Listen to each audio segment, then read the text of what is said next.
Welcome to this quick introduction to the CLT Volume Profile Masterclass. My name is Randy Opper with chartpattern.com. One of my students has created something that I use in my advanced chat room. I find value in it. You should. So let me hand you over to Josh. He's going to explain to you exactly what this course covers.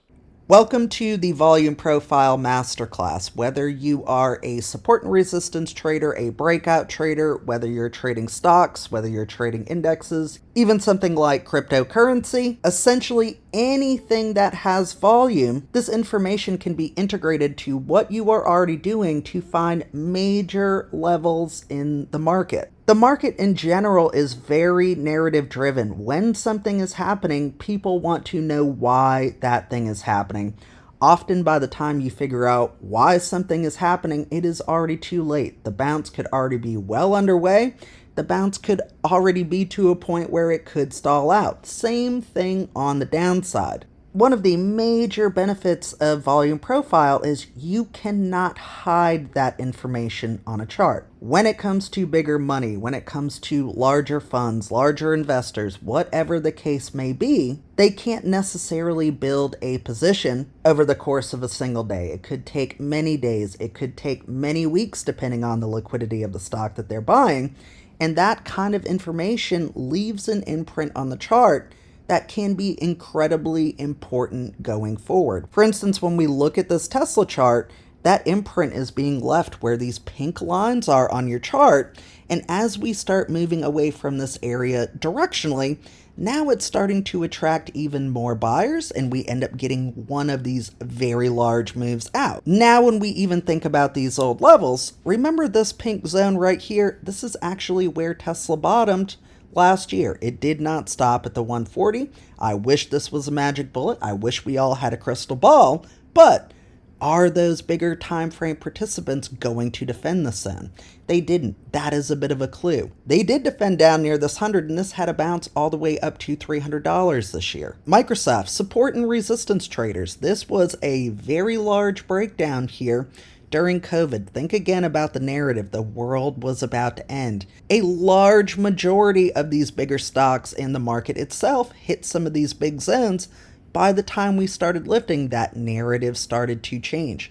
The narrative was not good right here, but these were much larger participants defending their positions near this low. QQQ, same thing a couple years back at this critical zone. This was not even a big pullback, but I remember the behaviors around this area. The narrative really was the world is about to end. This is all over. Ended up not being over, and we had a pretty massive move off that general zone. It doesn't matter if you're a smaller time frame trader. These happen on all different time frames across all instruments.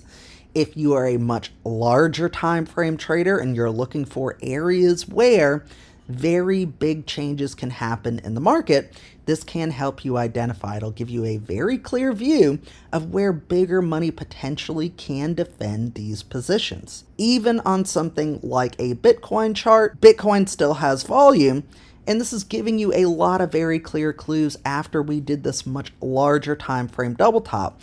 Initially, we got down to one of these profile levels here.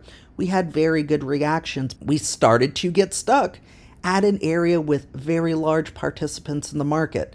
As you can start to see here, we're constantly getting flipped down at those zones. We're pushing away.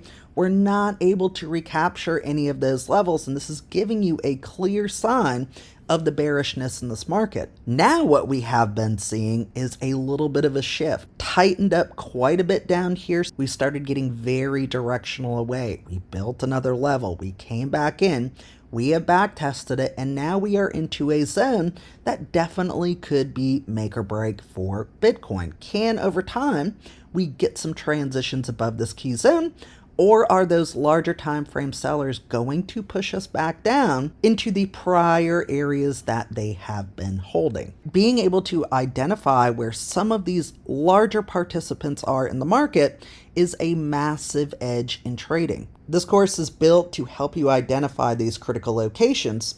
It does take a long time to study. It does take a lot of homework. Everything in the market takes a lot of homework. You will likely have to watch these videos multiple times and get some practice in on your own with the charts. And then once you understand how the market is reacting and responding around these very large areas in the market, you will start to get a better grasp of how these can act like magnets in the market, how they can react very directional, and how they can be very important areas of support and resistance. And the beauty of this sort of analysis, these zones can stay on your charts for many years. You can set an alert.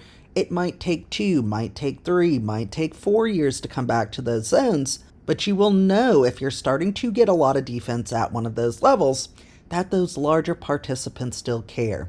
We will touch on a number of concepts in this course, including balances, ledges, high volume nodes, and points of control. And these will build on the concepts that you already understand to identify massive areas in the market.